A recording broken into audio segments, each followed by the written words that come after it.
السلام عليكم ورحمة الله وبركاته. أعوذ بالله من الشيطان الرجيم. بسم الله الرحمن الرحيم. الحمد لله الذي أكمل ديننا بولاية محمد وآل محمد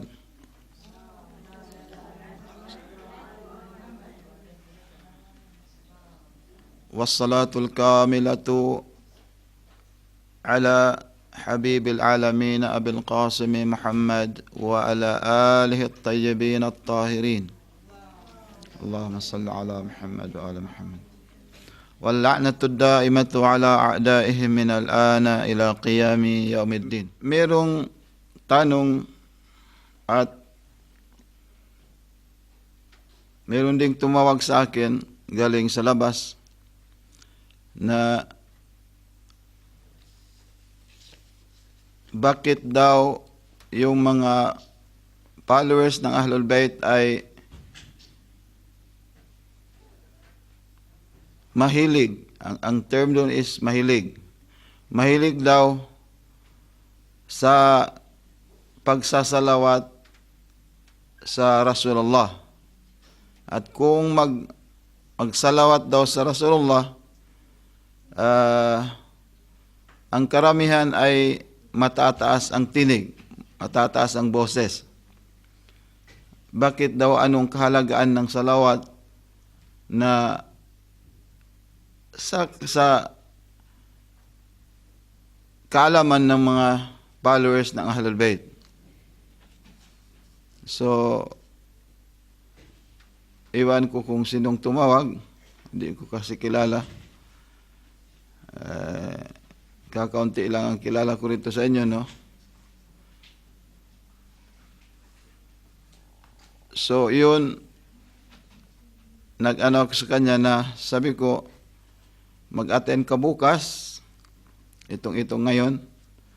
Iwan ko kung dumating ba o hindi. Anyway, dumating man o hindi, sagutin natin ang katanungan na yun dahil makakakuha tayo ng mga kaalaman o kaya benefits kung saan magiging magiging ikakabuti sa ating lahat at magiging tagapagitan sa atin sa araw ng paghuhukom. Unang-una, dahil nangako ako na sagutin yun, dahil wala nang question ngayon, no? Wala nang natirang katanungan sa akin, except yun. So, tanungin ko na, sasagutin ko na yun, at inaasahan ko pagkatapos noon ay meron sa inyo na magre-react o kaya magtatanong. Pero ilagay natin sa kasulatan, no? May mga Muslim o kaya may mga tao na kahit gaano karami ang kanyang ginagawang kabutihan o nakikita nating palaging iginagawad niyang particular na obligation ng Islam kaya ng pagsasala o kaya pagdarasal, ay kung minsan sumasanib pa rin ang isang katangian ng pagkukunwari at walang makaka-escape doon except yung mga taong siguro malapit sa Allah subhanahu wa ta'ala at minamahal ng Allah subhanahu wa ta'ala at ang kanyang sugo. So, siguro sa mga nakakaalam, ulitin natin ang ilang taon na nabanggit ko noon at yung hindi pa nakakarinig, makinig kayo at gawin natin inshallah kung sa palagay natin na ikakabuti ng ating buhay. Iyon ay ang isang attitude o kaya katangian ng pagkukunwari. Kung minsan may mga taong kahit anong gawin niya, hindi niya talaga maiiwasan. Dahil kad hasala indahu malaka o naging ano na niya, nagiging katangian na niya yun. At kung minsan hindi tayo makaka-escape sa katangian na yun. Tingnan natin kung ano ang maibibigay ng Rasulullah bilang solusyon sa mga problema na yun. At ngayon tingnan natin ang hadith galing sa Abdullah ibn Sinan. Kasi ang tanong doon, bakit ang mga Shia or followers ng Ahlul Bayt ay mahilig sa pagsasalawat? Iyon ang tanong kagabi. At bakit mataas ang boses, no? Tama din. Kasi kung naka-attend kayo sa mga lectures namin sa Zamboanga, sa 500, 600 katao magsasalawat na malakas. Ha? Ayong may mga heart failures siguro yung biglaan lang, no? Biglaan lang siguro matatakot. Ayun, bakit daw ganoon ang mga Muslim? Okay, sagutin natin galing sa kaul o kaya wika ng Imam Ja'far as-Sadiq, pang-anim na ina po ng Rasulullah at pang-anim na guide ng kahalili ng Rasulullah sallallahu alaihi wa sallam. An Abdullah ibn Sinan, an Abi Abdullah, an Abdullah ibn Sinan, an Abi Abdullah الصادق عليه السلام قال سمعته يقول, يعني sinabi ni Abdullah ibn Sinan, sami'tuhu, narinig ko ang Imam Ja'far as-Sadiq nagsalita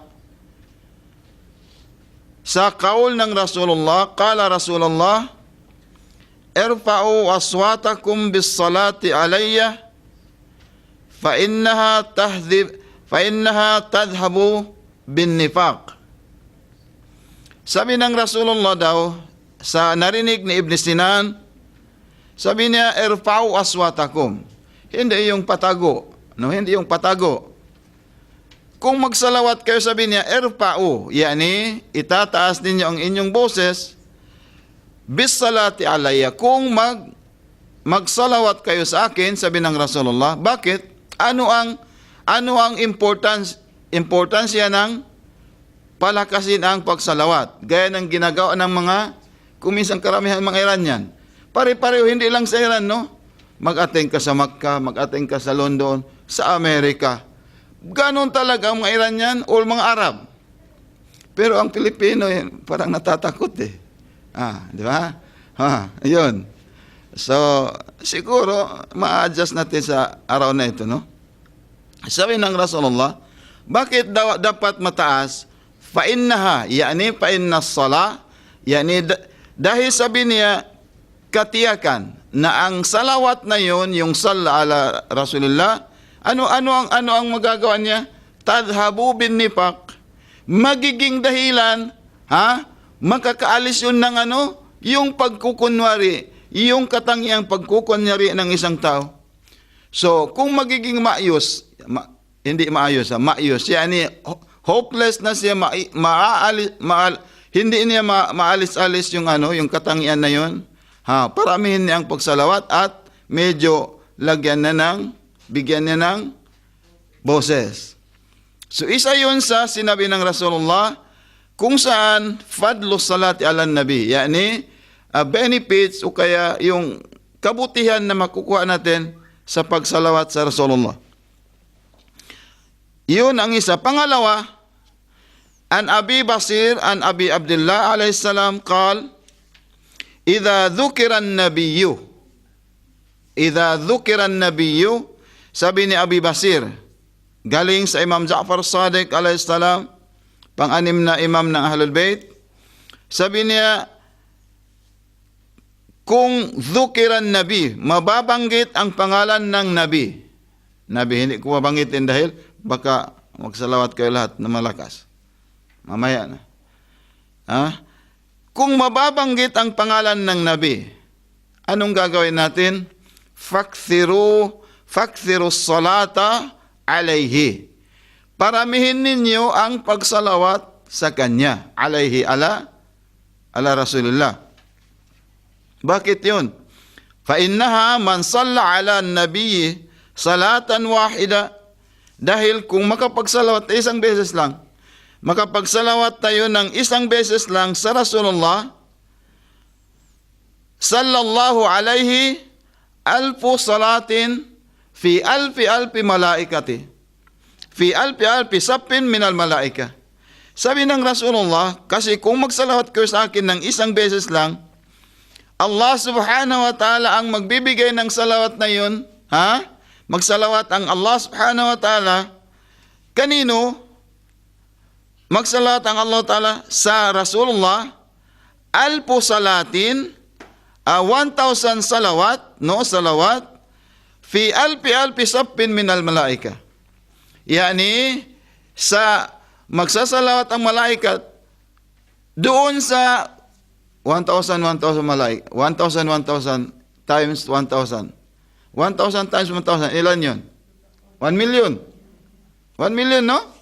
Okay, sabi niya, yung 1 million na salawat, yung mga malaikat na nakalinya, dahil sa pagsasalawat ng Allah subhanahu wa ta'ala, magsalawat yung 1 million malaikat na yun, nakalinyang malaikat, para sa, yung nagsabi ng salawat sa Rasulullah. Yung isang beses lang.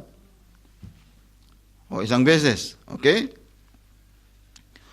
Walam yabka shay'un mimma khalaqallahu illa salla 'alal 'abdi li salatillah. Sabi ng Rasulullah, walang maiiwan sa lahat ng nilalang sa mundo, no? Sa lahat ng nilalang. Hindi sinabi dito kasama yung patay, yung namatay na. Pero sa lahat ng nilalang, nilikha ng Allah subhanahu wa ta'ala, walang maiiwan kundi ang anong gagawin nila? Magsasalawat lahat sa doon sa yung nagsalawat dahil sa salawat ng malaika. Magsasalawat ang lahat ng nilalang ng Allah doon sa mga taong nagsasalawat sa Rasulullah ng isang beses lang. Paman lam yarqab fi hadha jahilun magrur. Yung mga tao na maririnig nilang pangalan ng Rasulullah at wala silang ginagawa, nakamata lang, anong tawag doon? Nakanganga lang, no? O minsan walang ginagawa, walang sinasabi, tumitingin-tingin lang. Sabi ng Rasul, yun ang isang senyales o kay isang tanda na ang tao na yan ay jahil. Jahilun magrur. Yani yung mga taong mangmang talaga. Grabe ang pagkamangmang niya at wala siyang connection sa Allah. Kadbara Allahu minhu, sabi ng Rasulullah, wala na siyang connection sa Allah Ta'ala at sa Rasul at sa Ahlu Baytihi. Yani walang pakialam ang Allah doon sa kanya at ang Rasul at ang Ahlul Bayt. So, kasi ang Ahlul Bayt, ang Rasulullah, lahat ng dua nila ay hindi para sa sarili, no? Ang lahat ng dua nila ay para sa ibang tao. Lahat ng mga sugo ng Diyos, lahat ng kahalili ng Rasulullah, at ang lahat ng mu'minin, babae man at saka ang dua nila ay hindi para sa sarili. Dahil yon? Anong tawag sa para sa sarili lamang? Anong tawag sa mga taong ganon? Sakim. Hindi ba? Ang mu'min naniniwala sa Diyos ay hindi sakim. Hindi niya kinukuha para lang sa kanya. Magdua ka para sa ibang tao dahil in return kasama ka sa mga dua na hindi mo alam nandoon sa mga Amerika. Yun nga ang sinasabi natin na hindi natin alam kung saan nanggagaling yung gantimpalang hindi natin inaasahan na dumarating sa atin.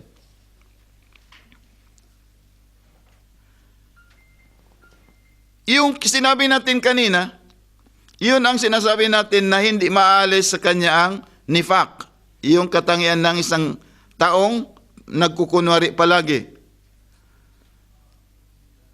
So, meron ding namang mga tao, hindi nila maalis-alis sa kanila ang mag-enjoy, di ba? Mag-enjoy. Marami sila, dahil sa karami ng kasalanan, nagiging sabi niya, i-imagine niya sabi na wala na talagang pag-asa na papatawarin ng Diyos. Bakit? Ano bang ginawa mo? Hindi ko talaga mabanggit. Dahil pinaka masama, kahit siguro sarili ko ay hindi ko magugustuhan. Bakit mo ginawa? Anong nangyari na yon? Oh?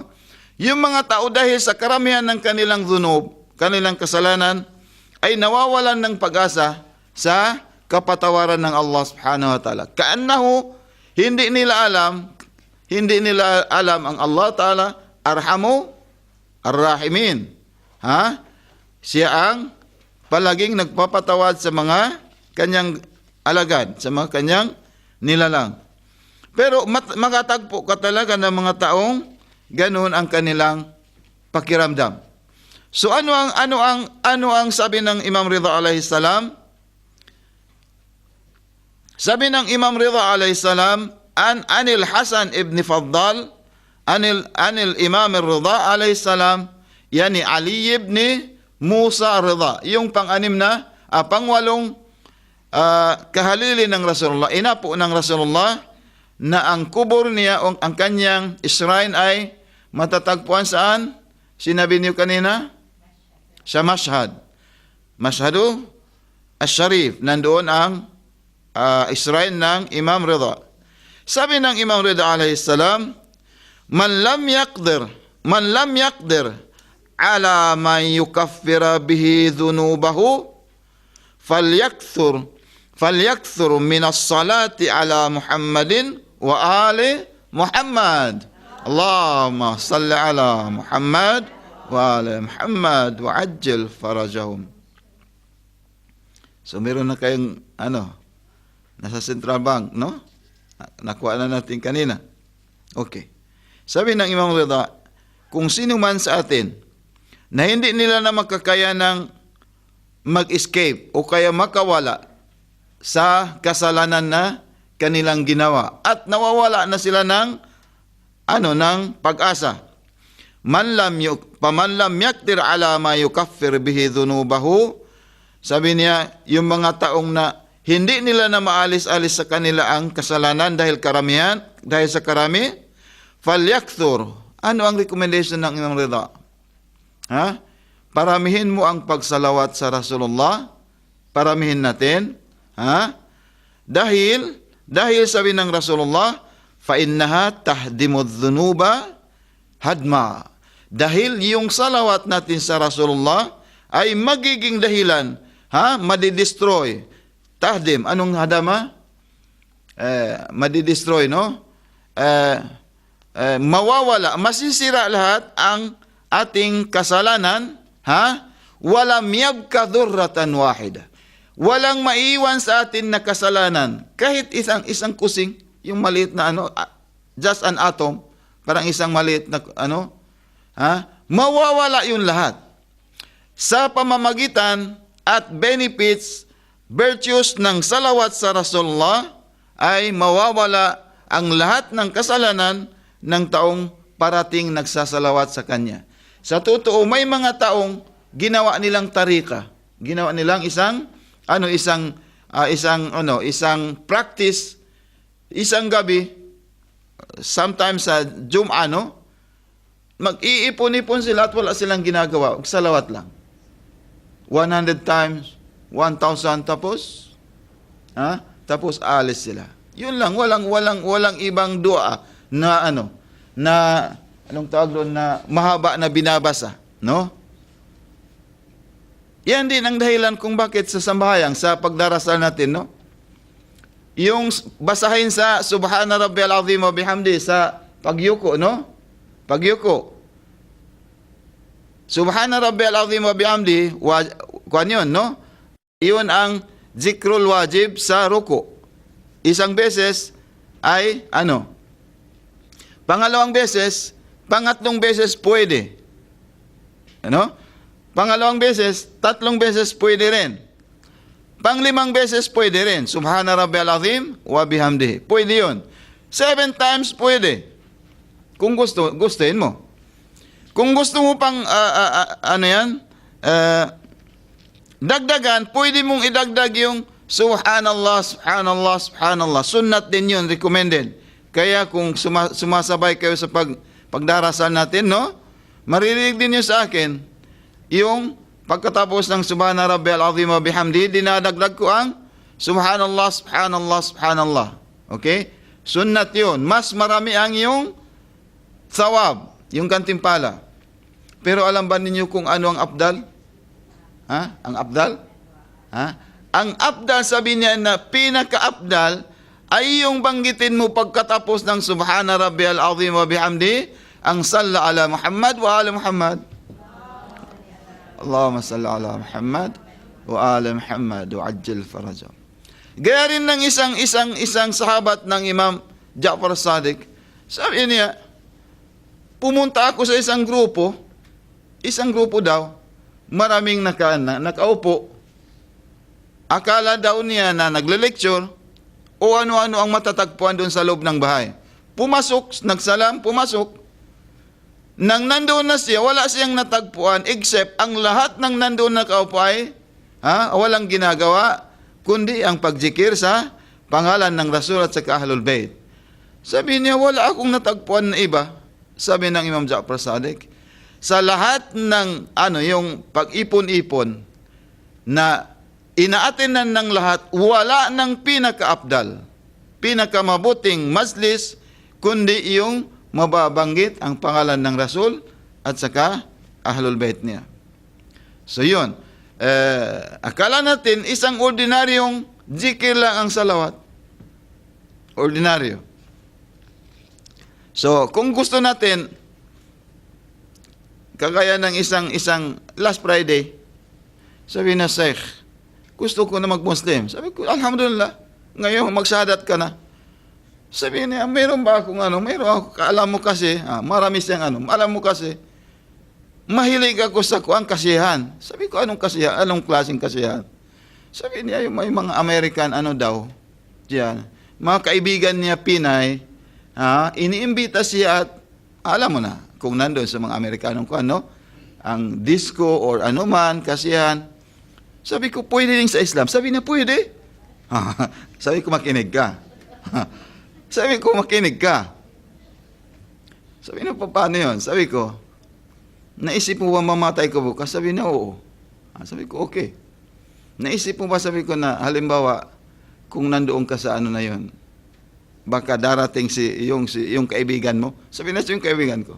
Sabi ko, nandito sa sa likod natin, yung kamatayan? Hindi ba? Lahat ng tao ay nasa likod niya, humahabol sa kanya ang kamatayan. Pero pwede nating kaibiganin yun. O bro, steady ka muna dyan. Pwede yun. Inshallah. Inshallah, pwede. So sabi niya, mahilig kasi ako doon. Kasi kung mag-Muslim na ako ngayon, hindi na ako pwede magganito. Dapat maghijab na ako. Yung itim, sabi niya, mahaba. Sabi ko, abaya yun.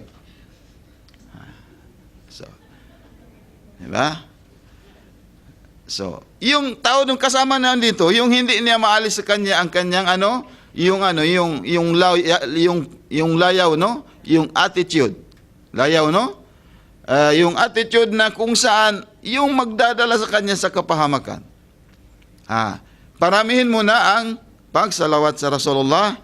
Inshallah magiging dahilan yun na mawawala ang dunub at malilinis ang iyong puso, inshallah subhanahu wa ta'ala.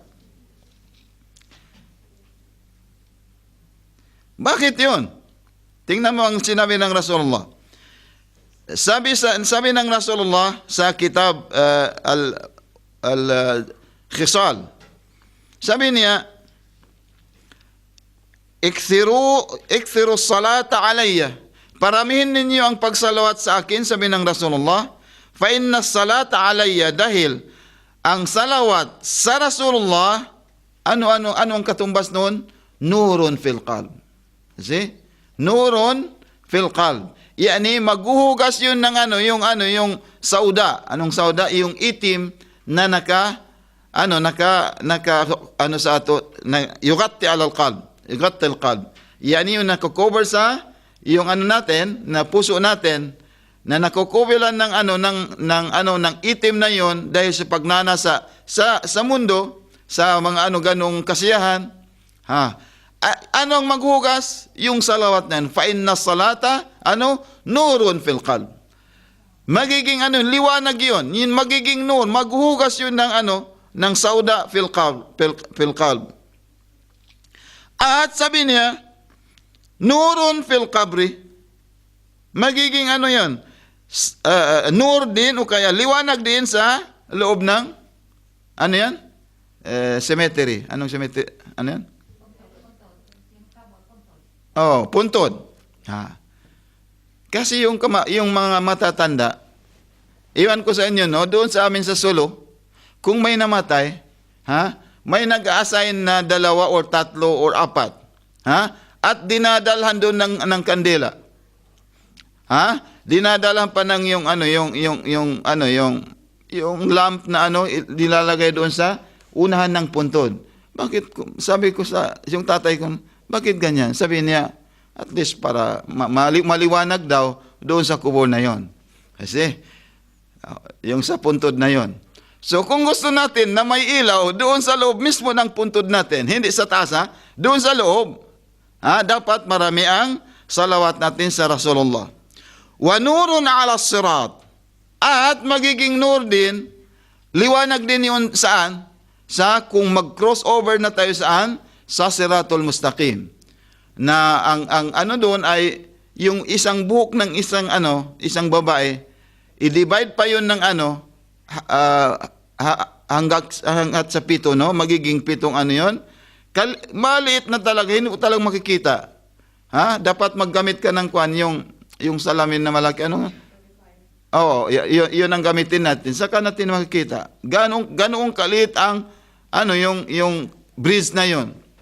So, walang makapag-cross doon kundi kung wala silang pagmamahal sa Rasulullah at saka sa Ahlul Bayt. Yun na yun ang salawat sa Rasulullah at saka sa kanyang Ahlul Bayt. Wa nurun fil jannah, at magiging nur din o kaya liwanag din sa sa surga. Of course, doon sa surga wala nang problema dahil kung makapasok tayo sa paraiso, 100% meron tayong liwanag inshallah subhanahu wa ta'ala.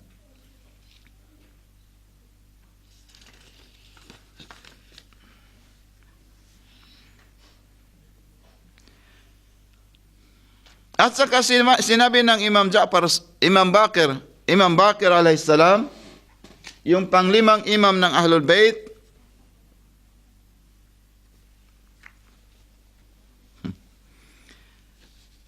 sabi ng Imam Bakir alayhis salam, itong salawat daw, athqalu ma yudaw fil mizan. Sa Day of Judgment, sa kabilang buhay, ang pinakamabigat na ibada, pinakamabigat na worship na magagawa natin dito sa mundong ito, at kung dumating tayo doon sa paghuhukom, sa pagtimbang ng mga amal, ang pinakamabigat na ibada ay athqalu ma yudau fil mizan yawmal qiyamati as-salatu ala Muhammad wa ahli baitihi. Allahumma salli ala Muhammad wa ali Muhammad wa ajjal farajahum. Hanggat sabi ng mga kapatid nating Ahlus Sunnah, may riwayat sila, sabi niya ang pagmamahal ng Rasulullah, hanggat yung ganito niya, ilalagay na yun sa, halimbawa magtimbang, mabigat sa kaparusahan, ilalagay ng Rasulullah ang kanyang turban, doon sa kabila para lang makaikwal o kaya bibigat ang kabutihan. Hindi yung ganon. Hindi yung ganon. Yung salawat sa Rasulullah ang pinakamabigat, magiging dahilan ng kanyang save sa pagtimbang na yon. At hindi lang, ang mga taong palaging nagsasalawat, hindi na kailangan dadaan pa sa paghuhukom, inshallah. Mayroong mga taong ganon, direct sila sa Yawmul Hasri ila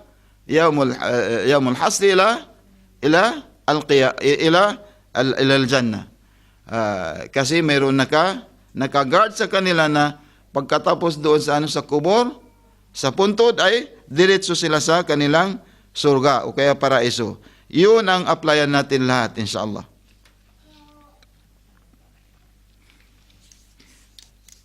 Kung minsan may mga nag-ano sa atin, no. Sabi niya, ang dami kong dua, ang dami kong dua, pero parang walang asar, walang effect, no? Walang effect. Sabi niya, walang nangyayari sa aking buhay. Kasi karamihan ng dua natin ay hindi nakakalabas, la yatazawaju anis sama, wala yadkhulul as-sama. Hindi talaga pumapasok ang dua ng mga tao. At kung minsan, isang salita lang, within 40 days, hindi tatanggapin ng Allah yung pagdarasal natin. 40 days. Ano yun? Ang isa noon ay yung hatko hurumatil ikhwan. Yani yung ibubugal mo yung kamalian ng iba, magiging fit na yon, di ba? Magiging fit na yon. So magpit na ka o kaya magbibigay ka ng mga kasamaan ng iba, yung haka, yani magbigay ka ng riwayat, narinig mo kasi ganito. So isusumbong mo na sa iba, ibabalita mo na naman sa iba. Ano ang sabi ng Rasulullah? Within 40 days, hindi yung tatanggapin ng Allah Ta'ala ang kanyang ibadah. Isa na yon. Pangalawa, ang matindi dito, itong hadis ng Imam Ali alayhis salam. La hawla wa la quwwata illa billah. Nakakaano, no? Kung minsan hindi natin sinasadya, nakakapagsalita tayo kung ano-ano. Pero kung inapi ka niya, pwede ka magsalita. In response, pwede, walang problema. Nasa Quran yan. Pero kung kaya mong tiisin mo, huwag ka na lang magsalita. Bahala na siya sa Diyos niya dahil ikaw hindi ka namang apektado, hindi naman totoo o walang nangyari. Kung nangyari, dahil ginawa mo rin yun. Pero huwag ka nang kumuha ng share galing sa kanya. Huwag ka nang makiano sa kanya, sa kasalanan, no? Siguro kung ganun ang katangian ng mga tao, Masya Allah, walang gulo sa society. Pero yung hasad, kung pumapasok sa loob ng puso ng mga tao, ayon, mawawasak ang lahat. Okay? Sabi ng Imam Ali alayhis salam, kullu du'ain mahjubun fis sama, anis sama. Lahat ng dua natin ay mahjub. Anong mahjub? Yani nakakover, yani nakatakip, no? Natatakpan yun, nakatakip. At hindi yung makapasok sa langit. So, between you, ikaw at saka sa Allah subhanahu wa ta'ala, meron tayong 70,000 different levels of yung takip na yon. 70,000. Ang layo. Pero anong sinabi ng Imam Ali alayhis salam? Hatta yusalli ala Muhammadin wa ali, inshallah, hanggat makapagsalawat siya sa ulihan ng kanyang dua sa Rasulullah, magiging dahilan yun. Yung 70,000 levels of different yung takip na yun ay mawawala lahat. Makakapasok ang dua natin. Di ba? Makakapasok ang dua natin. So kaya nga sa Shia, bakit mahilig ang Shia sa salawat? Dahil ganon. Lahat ng dua natin, kahit gaano gaano ka jamil, yung kagandang dua. Oh? Kahit gaano kagandang dua, binanggit mo ng lahat ng Asmaul Husna. Pero walang salawat sa ulihan, hindi din aangat sa iyong ulo. Hindi makakapasok. Pagbalik din sa iyo, sabihin niya, hindi ako papasukin. Kasi hindi tayo kilala ng mga malaika. Iyon ang kabutihan ng salawat. Siguro wala sa atin na gusto pang Ang lahat ng yung gusto natin ay makakapasok tayo sa paraiso inshallah, di ba? At kaya nga tayo umiiyak tuwing nagdarasal ay dahil ayaw natin na masusunog ang ating mukha, ang ating pagkatao sa apoy ng Jahannam. Ano ang sinabi ng Imam Ja'far Sadiq? Ala u'allimuka shay'an yakillah bihi min harri Jahannam. Sabi ng Imam Ja'far Sadiq, gusto mo ba tuturuan kita ng isang bagay na yakillah, yani protektahan ng Allah subhanahu wa ta'ala ang iyong mukha sa apoy ng Jahannam. Yani protektahan ng Allah subhanahu wa ta'ala ang ating pagkatao, hindi mukha, ating pagkatao sa apoy ng Jahannam. Gusto ba natin yun? Sabi ng Imam Ja'far As-Sadiq, kultu bala, of course, walang hindi magkakagusto. Qala, kul ba'dal fajr. Sabi niya, pagkatapos ng fajar, pagkatapos ng salatus subhi, magjikir ka ng Allahumma salli ala Muhammad wa ala Muhammad 100 marratin. 100 times na ulit-ulitin natin ang salawat sa Rasulullah. Huwag ka nang magdua na ibang-ibang dua. Yun lang. Sabi ng Imam Ja'far Sadiq, yakillahu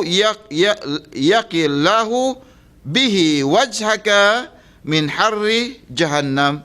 Sabi niya, poprotektahan ng Allah Ta'ala ang iyong pagkatao sa apoy ng Jahannam, insyaAllah subhanahu wa ta'ala, sa 100 times na salawat natin sa Rasulullah. At sabi ng Abul Hasan, yung 10 imams, sabi ng Imam Musa al-Kadhim, sabi niya, hindi lang sa subuh, hindi lang sa fajar, man qala fi duburi salati subhi wa salati al-maghribi qabla an yatakallama ahada. Every time na magsambahayan ka o magdasal ka ng subo at pagkatapos ng pagdarasal sa Maghrib, qabla an yatakallam, bago ka makapagsalita sa isang katabi mo, bago ka makapagsalita, sabi niya,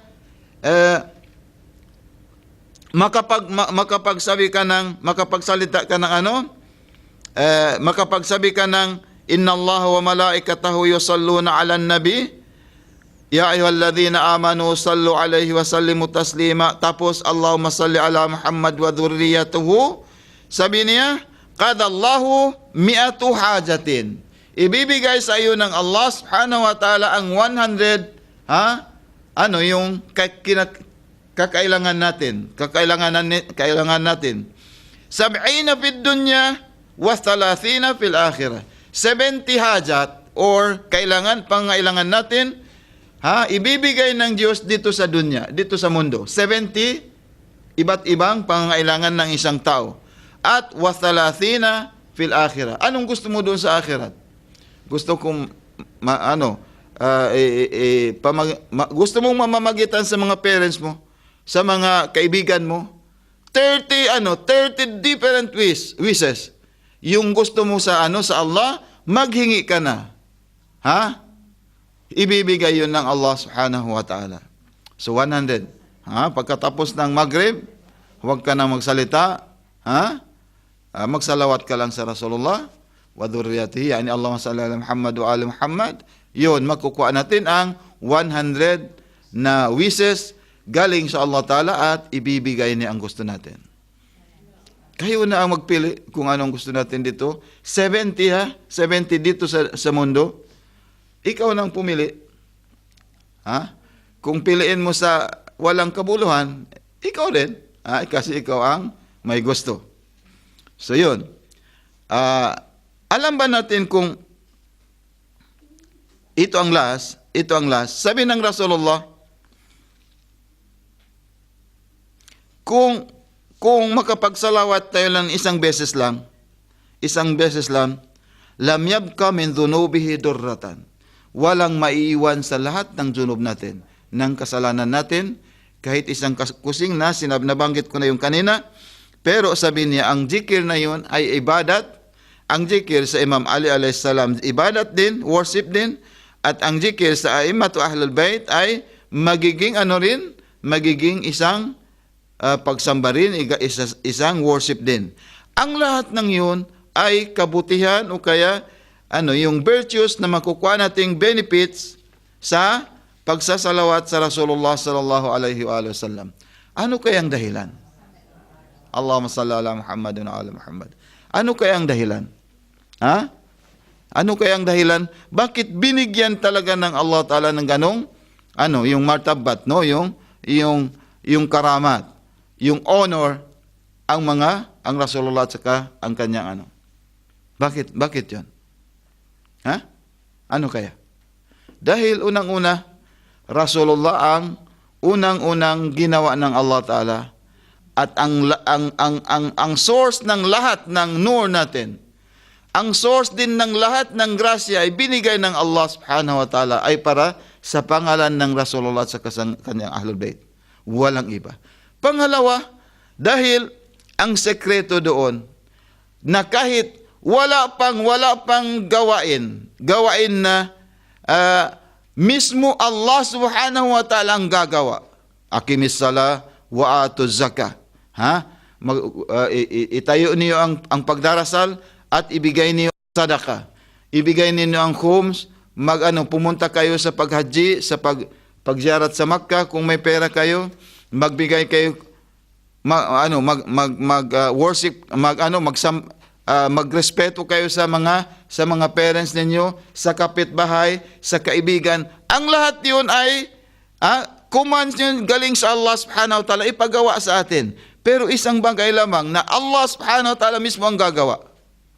Isa lang, wala nang iba sa Quran na nag-alok siya na siya mismo ang unang-unang gagawa ng gawain na yon. Walang iba kundi ang salawat sa Rasulullah. Dahil innallahu malaikatahu, di ba? Allah Subhanahu wa Ta'ala ang mauna. Pangalawa, dahil naunang Allah Ta'ala, sasabay na rin ang mga malaikat. Yusalluna ala nabi, di ba? Nagsasalawat sila sa Rasulullah, sa Nabi. Kayo pa kaya? Tayo pa kaya? Di ba? Ya ayyuhalladzina amanu, sallu alaihi wa sallimu taslima. Allahumma salli ala Muhammad wa ali Muhammad wa ajjal farajam. Wala kang matatagpuan na ganun kalaking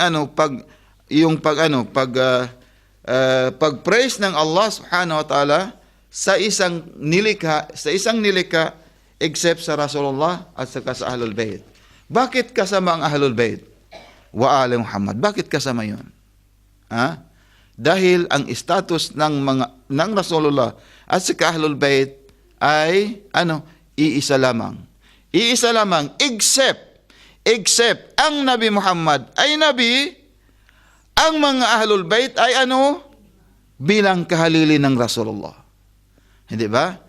At yan matatagpuan natin, nabanggit ko na yun noon. Inna nahnu nazzalna dhikra wa inna lahu lahafidhun.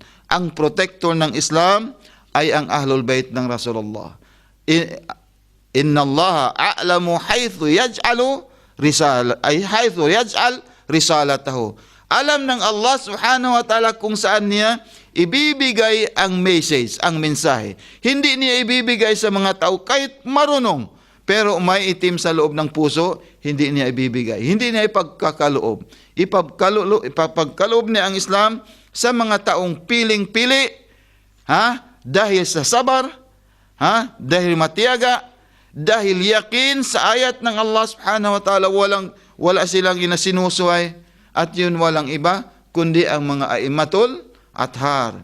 Yung sinabi ng Allah ta'ala kahapon, sinabi ko rin na sila ang sugo ng Rasulullah, sila rin ang kahalili ng Rasulullah, dahil doon ganun ang yung benefits o kaya honor na binigay ng Allah subhanahu wa ta'ala. Without them, kung wala ang Nabi at sa Ahlul Bayt niya, wala ang Islam. Wala ang Islam.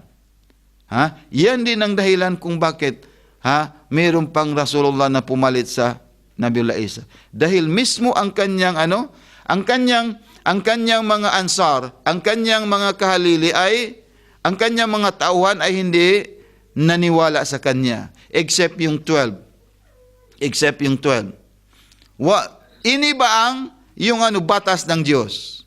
Ito pumalit ang Rasulullah, at yan ang final religion dahil naipagkatiwala ang Islam sa Imam Ali alayhi salam after Rasulullah sallallahu alaihi wasallam, kama mubayyinun lil Quran. Ang Ali ang mubayyin, ang mag-explain ng real na nakakaalam ng Quranul Karim.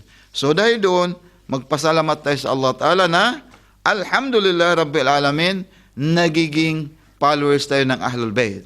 At yun, protektahan ninyo, alamin ninyo ang Ahlul Bayt kung ano talaga, at dahil wala pa ang Imamul Zaman, hindi dapat, kailangan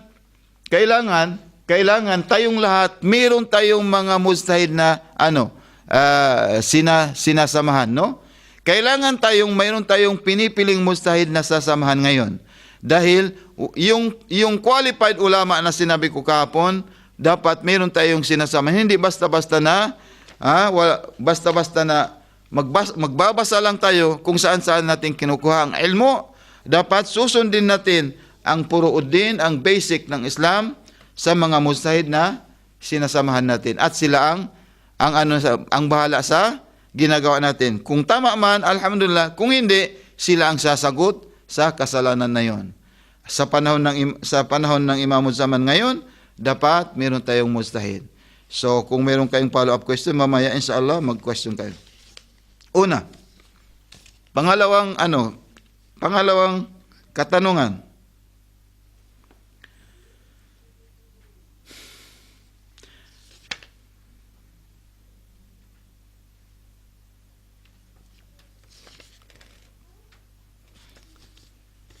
Pangalawang katanungan, dapat po ba talaga mata lang, ito sa mga naghihijab, no? Nakapundong.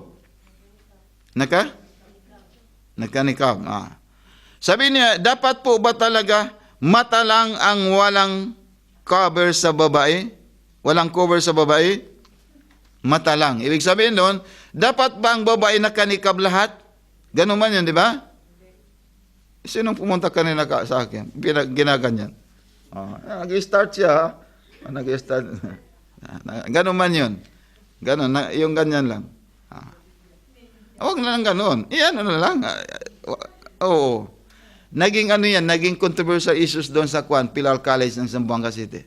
Kung narinig niyo. Dahil sa pagnikab. Muntik talaga magkagulo roon sa Pilar College, Zamboanga. Dahil mayroong mga kababayan na nagninikab, di ba? So hindi inalaw ng madre. Religious school kasi 'yon . So alhamdulillah, pero ngayon itong June tatanggapin na nila yung mga nag-enroll. Dahil sa nikab, nikab. So dapat ba talaga naka-nikab ang lahat ng babae? Hindi. Hindi wajib ang nikab. Ang wajib sa babae ay na takipan niyang kanyang ulo na hindi ipapakita hanggang dito sa chin. No? Hanggang dito sa chin. Yan. Hanggang dito sa chin. Okay? Hanggang dito sa chin. Yung nakikita itong mukha ninyo, no? Hindi na yun wajib. Hindi na yun wajib. At ang hindi wajib na kobelan, itong kamay. Galing dito sa, anong tawag dito? Itong kwan. From here up to here, hindi na yun wajib na ano yan?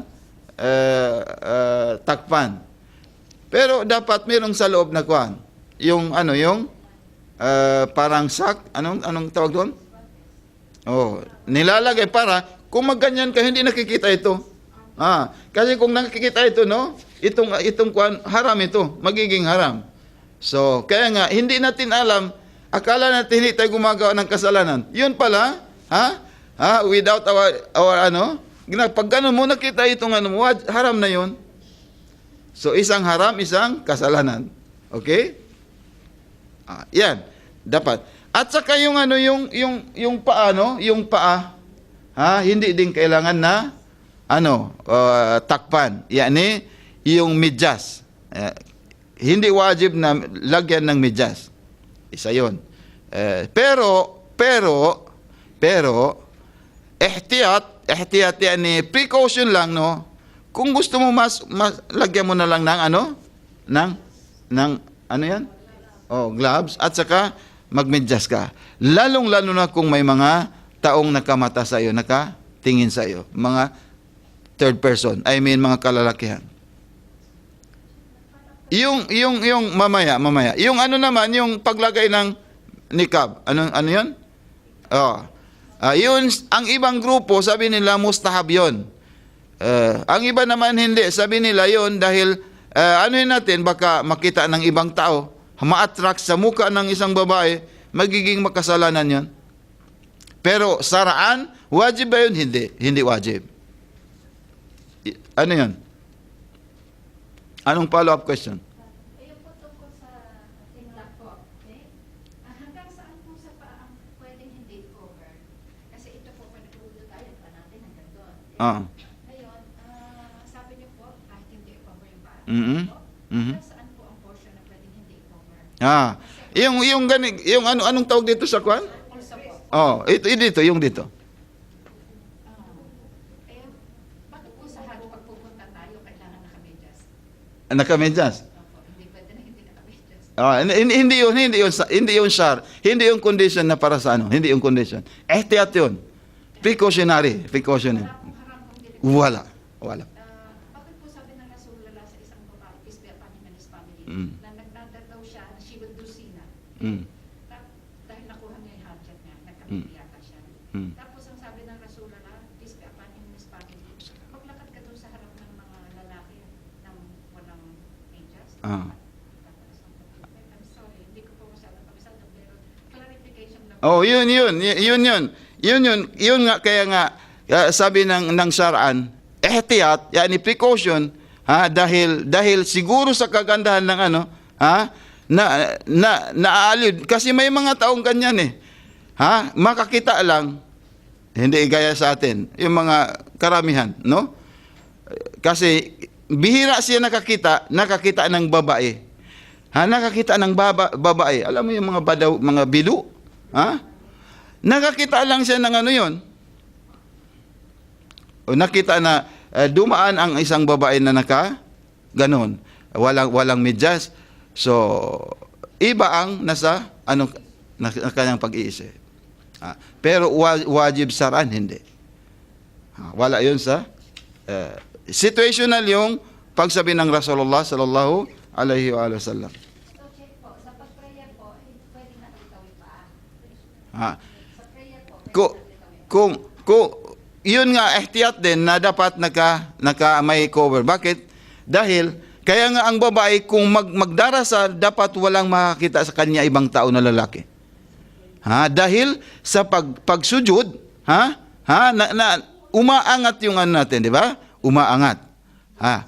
Dahil doon mayroon ding kuan ng Rasulullah na mayroon din siyang ihtiyat na precaution na kung mayroon taong halimbawa magsambayan ka sa public or sa masjid, dapat na may possible na may makakita sa iyo na lalaki, dapat nakamedyas ka rin. Dapat makamedjas ka rin. Kaya nga itong sa prayer, itong ginagamit ninyo, dapat dito sa kuan para hindi makikita ang mukha. Dito dahil para hindi makita ang mukha. Dahil ang Islam binibigyan talaga ang bawat binibigyan talaga ang ibadat natin, lalong-lalo na sa kababaihan, ang kanilang sarili. Binibigyan talang protection ng ng hukom, ng batas, I mean.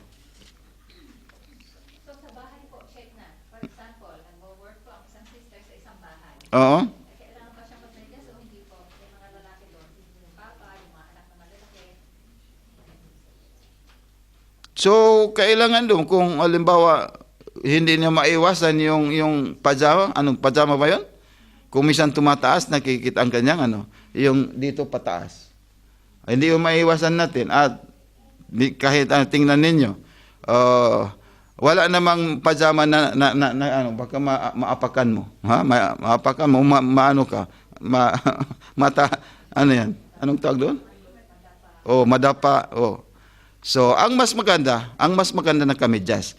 Pero saraan, dapat na kamedyas, hindi. Precaution ang lahat ng yon. Precaution para hindi magiging kasalanan.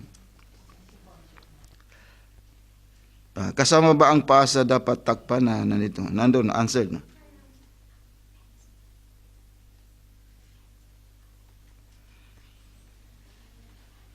Ano ito? Kasama ba ang paa sa dapat takpan ng isang babae? Kasi yung dapat, wajib, no? So, hindi yung dapat. Precaution. Yung nail polish, no? Nail polish. Yung nail polish po ba, dapat alisin bago magsasagawa ng wudu? Anong nail polish? Ano yung polish? Manicure. Manicure.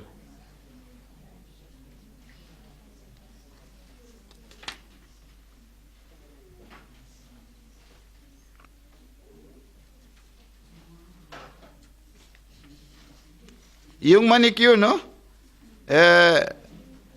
Pwede ba yun sa kwan? Sa pag-udo? Kasi yung manicure, yung ng tubig, para magiging hadlang yun, no? So, dapat alisin yun, Literal po ba palagi ang salita sa Quran? Hindi literal ang sa Quran. Meron siyang tinatawag na muhkamat at saka mutasyabihat. Yung muhkamat, ang muhkamat yani yung klaro ang salita ng Quran. Literary klaro ang sinabi niya, aqimis sala. Pero yung mutasyabihat, kailangan na merong kang hindi klaro, vague yung salita ng Quran. So nasa Quran, kumpleto ang nasa Quran. Merong clear injunction, may clear words ng Allah. Meron namang hindi klaro, kinakailangan ng explanation. So sa Suratul Baqarah, kailangan diyan ang ta'wil. Ang nakakaalam ng ta'wil na yan, illallah warrasikhuna fil ilm. Ang nakakaalam sa mga vague ayat na hindi klaro, ang nakakaalam diyan ang Allah subhanahu wa ta'ala at saka kung sino ang may tunay na kaalaman sa Quran. At sino yun? Wa indahu ilmul kitab Aliyun alayhi salam. Ang nakakaalam ng real meaning ng Quran, Imam Ali, after Rasulullah, Imam Ali alayhi salam.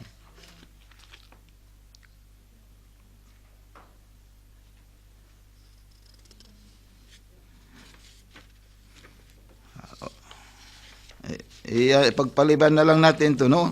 4 na question. Pagsagawa ng udo, mamaya na. At saka pagdarasal, mamaya na rin. Sabi niya, pwede ba paki-perform sa mga baguhan? Sinong baguhan dito? Wala siguro, no? Wala, baguhan. Mga baguhan na sa pagsagawa ng udo at pagdarasal. Mahirap din yun. Mamaya, inshallah, kung gusto niyo yung pagsasagawa ng udo, merong, ganun ba? Okay din. Okay din na isagawa natin ang udo, in front of you. Yung pagdarasal naman, doon na lang sa loob na sumabay sa Ano? Sa prayer. Para kuan diretso ang ano natin. Kaya nga dapat yung mga kahit marunong na no, kahit marunong na kasi malaki kasi ang kuan, ang reward ng prayer na ano jamaa. Maganda kung ano, magjamaa tayo. Hanggat nandito ako, inshallah, kaya ko pa naman. Hindi pa naman ako matanda, no? Kaya ko pa naman mag-imam. At mag-explain sa inyo. Pwede kong ma-explain doon, inshallah, kasi makukuha ang waktu natin dito, ang oras. Okay? So, inshallah, subhanahu wa ta'ala, ipagpaliban natin ang ibang question bukas. Walhamdulillah Rabbil Alamin, wa sallallahu ala Muhammadin wa alihi at-tahirin.